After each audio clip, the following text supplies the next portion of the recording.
लद्दाख में जिस तरह से चीन की सेना अब भी पीछे हटने को तैयार नहीं है, उससे एक बात साफ है कि चीन को शांति और समझौते की भाषा समझ में नहीं आती। इसलिए अब चीन की सीमा पर तैनात इंडो तिब्बत बॉर्डर पुलिस यानी आईटीबीपी ने चीन को उसी की भाषा में जवाब देने की तैयारी कर ली है।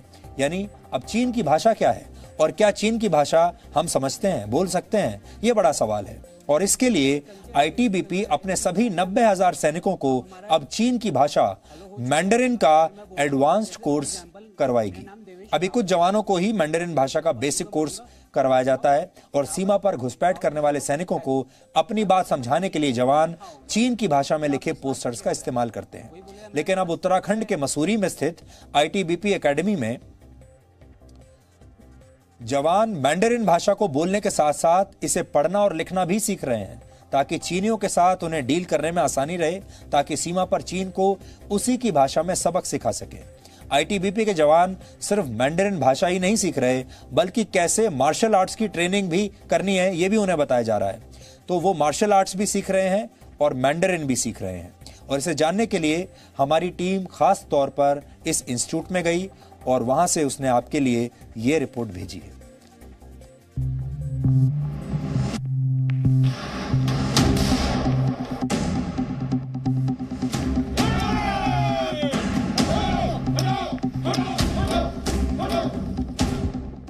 जब भी सीमा पर चीन की सेना की तरफ से घुसपैठ की जाती है तो चीनी सैनिकों को आईटीबीपी लाल रंग के पोस्टर दिखाती है जिसमें लिखा रहता है गो बैक। इसी तरीके का इस्तेमाल कर चीनी सैनिकों को वापस भेजा जाता रहा है। लेकिन गलवान घाटी में चीन की सेना ने जो किया उससे एक बात समझ में आती है कि अब चीन को शांति की भाषा समझ में नहीं आती। इसलिए अब आईटीबीपी के जवानों को चीनी सैनिकों को उन्हीं की भाषा में जवाब देने के लिए तैयार किया जा रहा है।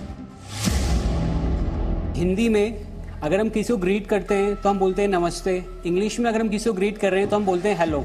सेम वैसे ही हम चाइनीज में अगर हम फर्स्ट टाइम किसी से इंटरेक्शन कर रहे हैं तो हम बोलते हैं नी हाओ। भारतीय सेना पहले से ही चीन की सीमा पर तैनात होने वाले कुछ जवानों को चीनी भाषा सिखाती है। लेकिन गलवान में जारी तनाव के बीच आईटीबीपी ने तय किया है कि एलएसी पर तैनात होने वाले जवानों को अब चीन की मैंडरिन भाषा सिखाई जाएगी। मिल रहा हूं, चाइनीज में मैंने पूछना है नीचियाओ शमा मिंग्स। इसके लिए उत्तराखंड के मसूरी में स्थित आईटीबीपी एकेडमी में मैंडरिन भाषा का नया कोर्स शुरू किया गया है जिसमें ऑडियो वीडियो ट्रेनिंग पर खास जोर दिया जा रहा है। ये कोर्स हमारे लोगों को कम से कम ये समझने के लिए, थोड़ी बहुत बातचीत करने के लिए, हर बेसिक कोर्स में इसका इनपुट होता है। और दूसरे कुछ थोड़े ज़्यादा एडवांस कोर्स भी बाहर के इंस्टीट्यूट्स में चलाए जाते हैं, फिर रिफ्रेशर कोर्स यहाँ चलाया जाता है। इससे हम लोग अपने बॉर्डर मैनेजमेंट के पोस्चर में और या कोई और तरह की स्थिति में हम अच्छी तरह से समझ पाएंगे, इशारों को समझ पाएंगे, अपनी बात उन तक कह पाएंगे और ये हमारे बॉर्डर मैनेजमेंट पोस्चर में बहुत सहायक होता है।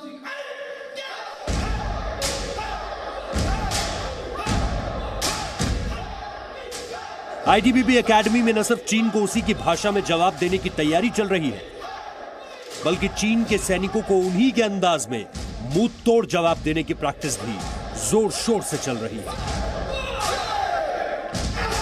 गलवान में चीन ने ऐसे सैनिकों को तैनात किया था जो मार्शल आर्ट्स में माहिर थे और जूडो कराटे जानते थे।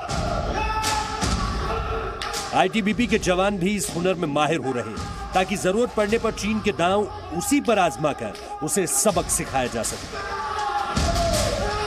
सुरक्षा एजेंसियों की रिपोर्ट से साफ हो गया है कि पैंगोंग त्सो से लेकर के गलवान में भारतीय सैनिकों के साथ चीनी सैनिकों की झड़प यूं ही नहीं हुई थी, बल्कि इसके पीछे चीन की एक सोची समझी साजिश थी। रिपोर्ट के मुताबिक लाइन ऑफ एक्शन कंट्रोल के नजदीक चीनी सैनिक बड़ी संख्या में उन जवानों को तैनात कर रहे हैं जो कुंफू या मार्शल आर्ट में दक्ष हैं। और ऐसे में आईटीबीपी चीनी सैनिकों का मुकाबला करने के लिए अपने भी जवानों को मार्शल आर्ट में माहिर कर रही है, जिससे जरूरत पड़ने पर चीनी सैनिकों का डट कर मुकाबला किया जा सके।